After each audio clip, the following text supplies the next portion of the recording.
আসসালামু আলাইকুম ওয়া রাহমাতুল্লাহ।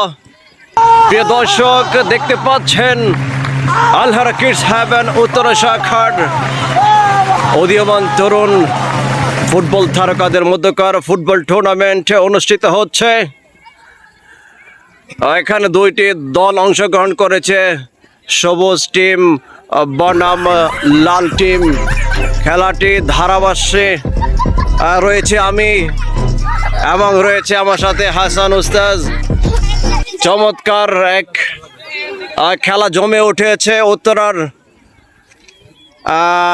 সুন্দর একটি মাঠে।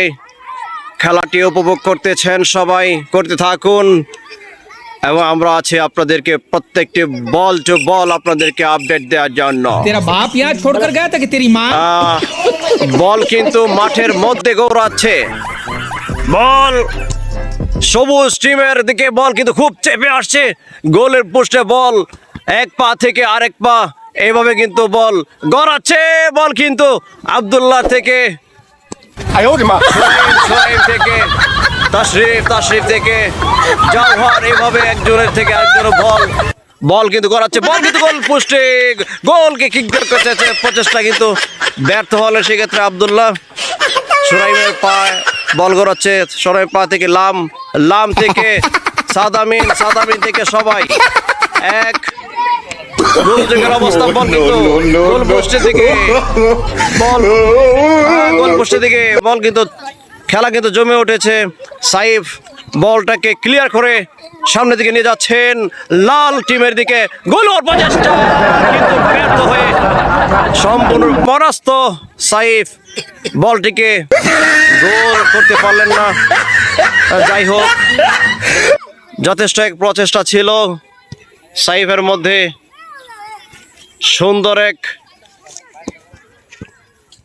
বুঝ পরামর্শ চলছে দুই টিমের মধ্যে। এখনো কিন্তু আক্রমণাত্মক সবুজ টিম, এখন লাল টিম আক্রমণাত্মক। সবুজ টিমের বল কিন্তু মাঠের মধ্যে অবস্থান করছে, পা থেকে পা গড়াচ্ছে বল, গোল বল কিন্তু তার ধর্মে সে গড়াচ্ছে সাইফের পা থেকে দিক থেকে বল কিন্তু এখনো মাঠের মধ্যে। যাই হোক, এই যখন খেলার অবস্থা তখন ধারাভাষ্যের পরিবর্তন হচ্ছে। যাই হোক, খেলাটি চমৎকার ছিল। তো ধারাভাষ্যে ছিলাম আমি আজিমউদ্দিন এবং সহকারী ছিল শ্রদ্ধে হাসান উস্তাদ। উনি সহযোগিতা করেছেন খেলার পুরোটা জুড়ে। রেফারি কখনো গোলকিপার, আবার কখনো কোচের দায়িত্ব হিসেবে যথেষ্ট সবাইকে সাপোর্ট দিয়েছেন। তো খুবই ভালো লেগেছে। আপনাদের কাছে ভিডিও ভালো লাগলে অবশ্যই একটু কমেন্ট করবেন আর শেয়ার করতে বলবেন। আসসালামু আলাইকুম রহমতুল্লাহ।